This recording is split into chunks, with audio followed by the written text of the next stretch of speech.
नमः शिवाय, जय महाकाल। आज है नरक चतुर्दशी यानी कि छोटी दीपावली का दिन और आज पूज्य पंडित जी ने अपनी दूसरे दिन की कथा में पूजन विधि बताया है। आज के लिए कैसे है, क्या करना है, पूरी जानकारी दूंगा। लेकिन सबसे पहला काम हमेशा की तरह वीडियो करिए लाइक। मेरी आवाज़ आप पहली बार सुन रहे हैं तो चैनल को सब्सक्राइब ज़रूर करिएगा। कल की ही तरह आपको सारे काम करने हैं, बहुत ही ध्यान से सुनिएगा। आपको लेना है रोली, आपको लेना है पिसी हल्दी और खड़ी हल्दी, आपको लेना है अबीर गुलाल, आपको लेना है चंदन लेना है। आप खड़ा चंदन ले सकते हैं, उसको खुद से पीस सकते हैं या फिर पिसा पिसाया चंदन आपको मार्केट में मिल जाएगा।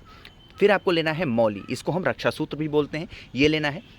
फिर आपको लेना है अमर बेल। ये क्या है? अमर बेल है, ठीक है। कुछ इस तरीके से दिखता है, मार्केट में सूखा हुआ मिलता है और गट्टे के फॉर्म में भी मिलता है, ठीक है। फिर आपको लेना है कमल गट्टा। क्या लेना है? कमल गट्टा। आगे बढ़ें। फिर आपका यहाँ से शुरू होता है पूजन विधि करना क्या है। अगर आपने कल पूरी थाली सजा रखी है, फिर आपको अभी बताऊंगा थोड़ी देर बाद क्या करना है। लेकिन जिसने थाली नहीं सजाई है या फिर उठा लिया है, उनको क्या करना है, ध्यान से सुनिएगा। जहाँ पर आपको थाली रखनी है ना, ठीक है, जहाँ पर भी थाली रखनी है वहाँ क्या करना है, आप मान लो कि ये आपकी एक चौकी है, ठीक है, ये चौकी आपकी है। आपको इस चौकी पर गोबर से लीप करना है। किससे करना है? गोबर से लीप देना है अच्छे तरीके से। गोबर नहीं मिलता है तो आप पानी या फिर जल से इसको अच्छे तरीके से साफ़ कर दें। फिर क्या करना है, यहाँ पर आपको आटे से और किससे, आटे से और हल्दी से आपको यहाँ पर चौक बनाना है। ये चौक यहाँ पर बनाने के बाद सारा खेल यहाँ से शुरू होता है। जहाँ पर आपने चौक बनाया, ध्यान से सुनिएगा, जहाँ पर आपने चौक बनाया, जो चौकी आपने बनाई है ना, उस चौकी के ऊपर एक लाल कपड़ा बिछाइएगा और उस लाल कपड़े के ऊपर इस थाली को रख दीजिएगा। आप ध्यान से सुनना, करना क्या है। आपके घर में एक चांदी का सिक्का ज़रूर होगा। चांदी को सिक्के को लीजिएगा, एक लीजिएगा चांदी का सिक्का और एक ले लीजिएगा कोई 1 रुपये या फिर 2 रुपये का सिक्का। इस चांदी के सिक्के को और इस 1 रुपये या फिर 2 रुपये के सिक्के को दोनों को आपस में बांध लीजिएगा। जो मैंने अभी आपको मौली बताई, जो रक्षा सूत्र बताया, उसी से उसको बांधते समय आपके दिमाग में माता लक्ष्मी का और भगवान श्री गणेश का स्मरण होना चाहिए, ठीक है। क्या करना है फिर उसके बाद, इस थाली में आपको बनाना है एक स्वास्तिक, ठीक है।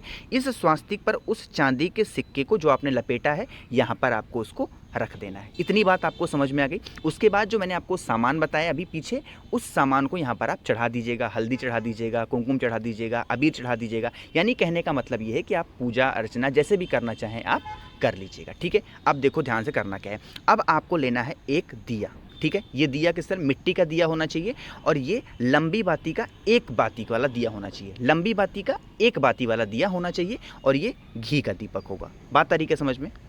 अब देखो आपको आगे क्या करना है। देखो आपको लेना है एक आटे का दिया। किसका? आटे का दिया लेना है। ये आटे का दिया आपका चौमुखी होना चाहिए, ठीक है। यानी कि जो इसकी लौ जलेगी वो चारों तरफ जलेगी। और इस दिए में आप चाहे सरसों का तेल डाल दें, चाहे तिल का तेल डाल दें या फिर घी का दीपक डाल दें, कुछ भी आप इसमें डाल सकते हैं, इसकी कोई दिक्कत नहीं है, ठीक है। अब देखो ध्यान से करना क्या है। यहाँ पर आपका रखा हुआ है चांदी का सिक्का, ठीक है। आपने यहाँ पर माता लक्ष्मी की और भगवान श्री गणेश की फोटो भी या फिर मूर्ति रखी हुई है।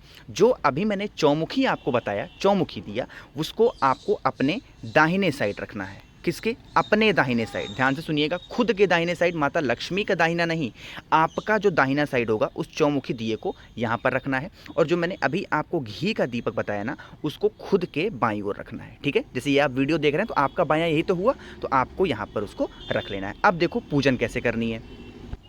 अब देखो आपको पूजन कैसे करनी है। जो मैंने अभी आपको अमर बेल दिखाया ना, उसको अमर बेल के 5 टुकड़े को आपको यहाँ पर चढ़ाना है। जो हल्दी की गांठ मैंने आपको दिखाई, हल्दी की गांठ 5 चढ़ा देंगे, लाल फूल चढ़ा देंगे, अबीर चढ़ा देंगे, कुमकुम चढ़ा देंगे। सारी चीज़ें जो आपके पास, मेहंदी है, जो आपके पास जो भी है पूजन की सामग्री, यहाँ पर आप चढ़ा देंगे, ठीक है। उसके बाद करना क्या है, ये जो आपने चौमुखी वाला दीपक यहाँ पर रखा हुआ है, इस चौमुखी वाले दीपक को आप उठाएंगे, माता लक्ष्मी की आरती करेंगे। बहुत ही मन से आरती करनी है और उनसे मांगना है, माता लक्ष्मी जो भी हमसे भूल चूक हुई हो हमें माफ़ कर दें और हमारे घर में आप भगवान श्री नारायण के साथ विराजमान रहें, ठीक है। ये सारी आराधना प्रार्थना आपको कर लेनी है। उसके बाद इस चौमुखी दीपक को यहाँ पर आपको रख देना है। फिर आपको अपनी झोली को फैलाना है। किसको? अपनी झोली को फैला दीजिएगा और उनसे जो कुछ भी आपको मांगना होगा सच्ची श्रद्धा सच्चे मन से मांग लीजिएगा, ठीक है। अब देखो इस जो दीपक है ना, इसका क्या करना है, ध्यान से सुनो। अब ये जो चौमुखी वाला दीपक था ना, इस चौमुखी दीपक को आपको फिर से वहाँ से उठाना है और आप अपने घर में जहाँ पर भी आप रहते हैं हर एक कमरे में घूम घूम करके उस दीपक को लेकर के घूमना है। और जो आपके घर का मेन डोर होगा, ठीक है, मेन डोर है, मान लो ये आपके घर का मेन डोर है और ये इसका बीच वाला चौखट है, इस बीच चौखट पे इसको आपको रख देना है, ठीक है। अब आपके मन में ये होगा कि जो वहाँ पर हमने सिक्का रखा है उसको क्या करना है, उस सिक्के को जैसे आपने पूजन किया है, सब कुछ दीपक जैसे जल रहा है, जब तक जल रहा है जलने दीजिए, कोई दिक्कत नहीं है, जब तक जल रहा है जले, फिर उसको वहीं पर छोड़ दीजिए। बाकी क्या करना है कल पूज्य पंडित जी फिर से कथा में बताएंगे, अगर मैंने सुना और मैं आपको ज़रूर बताने की पूरी कोशिश करूँगा। बाकी इसके बाद भी अगर आपको कुछ भी पूछना है इस पूजा से रिलेटेड तो मैंने कोशिश की है आपको बताने की, अगर कुछ भी आपको पूछना हो तो आप नीचे कमेंट में पूछ लीजिएगा। बहुत ही अच्छी वीडियो थी, मैंने बताने की वैसे कोशिश की, अगर आपको कुछ भी नहीं समझ में आया तो नीचे कमेंट में पूछ लीजिएगा। सारा खेल आज इस दीपक का ही था, आपको इसका चौमुखी जलाना है, माता लक्ष्मी की पूजन अर्चना आराधना करनी है, उनकी आरती करनी है, उसके बाद इस दीपक को उठा करके पूरे घर में घूमना है आपको, और उसके बाद जो आपके घर का मेन डोर होगा उसके बीचों बीच आपको इसको रख देना है। माता लक्ष्मी आपका ज़रूर कल्याण करेंगी। कुछ भी पूछना है तो नीचे कमेंट में ज़रूर पूछिएगा। ओम नमः शिवाय, जय महाकाल।